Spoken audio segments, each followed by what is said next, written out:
యేసు రక్తమే జయం పరిచర్య ప్రియ రక్షకుడైన యేసుక్రీస్తు నామమున ఈ ఉదయకాలమున మీ అందరికి శుభములు కలుగునుగాక. నేను సువార్తను ప్రకటించుచున్నాను, నాకు అతిశయము కారణము లేదు. సువార్తను ప్రకటింపవలసిన భారము నా మీద మోపబడి ఉన్నది. అయ్యో, నేను సువార్తను ప్రకటింపకపోయిన ఎడల నాకు శ్రమ అని దేవుని వాక్యం సెలవిస్తుంది. నా ప్రియ సహోదరి సహోదరులారా, ఈ వాక్యం మనం ధ్యానించినట్లయితే బ్రతికి ఉన్న మనము యేసయ్య గూర్చిన ఆయన ప్రేమ, క్షమ, రక్షణ గూర్చి మనం ప్రకటించాలి. అది మన కనీస బాధ్యత.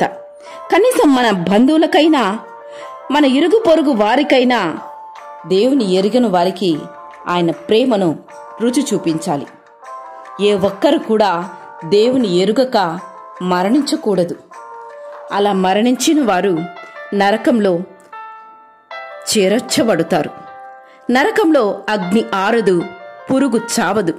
అక్కడ ఏడ్పును, పళ్ళు కొరుక్కోవడము ఉంటుందని వాక్యం సెలవిస్తుంది. ప్రతి ఒక్కరి కొరకు దేవుడు భారభరిత హృదయంతో గోజాడి వేరుస్తున్నారు.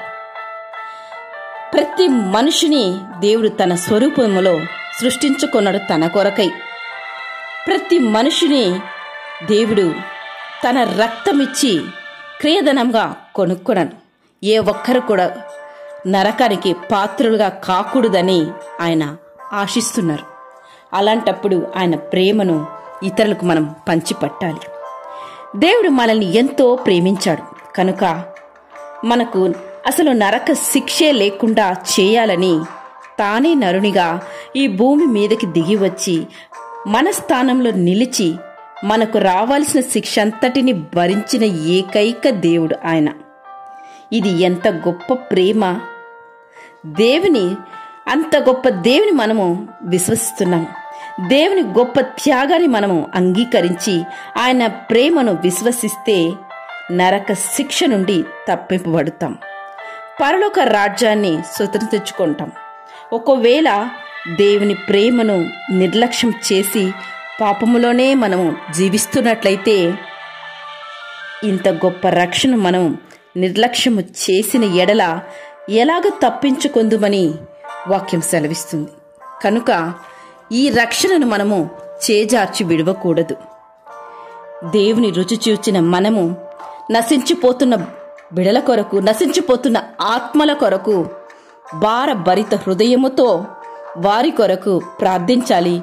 వారికి మనము దేవుణ్ణి ప్రకటించాలి. ఈ రోజు నుంచైనా ఈ సందేశం విన్న తర్వాతైనా నీలో ఆ భారాన్ని పొందుపరచుకొని వారి కొరకు ప్రార్థించేదవా? దేవుని యొద్ద క్షమాపణ కోరి ఆయన యొక్క మెల్లని స్వరమును వినిపింప చేయమని అడుగు. నీ నోరు తెరచి అడిగితే నిన్ను క్షమించడానికి దేవుడు ఆశతో ఉన్నాడు. ఇంతవరకు నీవు స్వార్థంతో జీవించావా?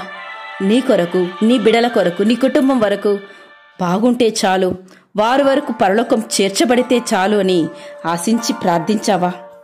మంచిదే, అది మాత్రం చాలదు. కానీ నీ తోటివారు, నీ స్నేహితులు, నీ బంధువులు, నీ ఇరుగు పొరుగువారు, నీ దేశ ప్రజలు అందరూ బాగుండాలి.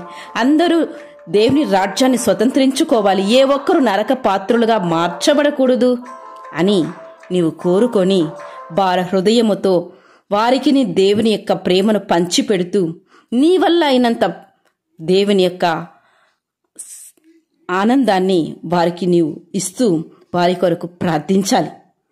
భార హృదయముతో ప్రార్థించాలి. అలా నీవు ప్రార్థించినప్పుడు దేవుడు నిన్ను దీవిస్తారు. నీ హృదయాన్ని దేవుడు గమనిస్తూనే ఉన్నారు. కనుక ఇటువంటి ప్రార్థనను ఇక నుంచి నీవు అలవర్చుకో. దేవుని దీవెనను పొందుకొందువు. ఆమేన్. యేసు రక్తమే జయం పరిచర్యలో మీ సహోదరి. God bless you.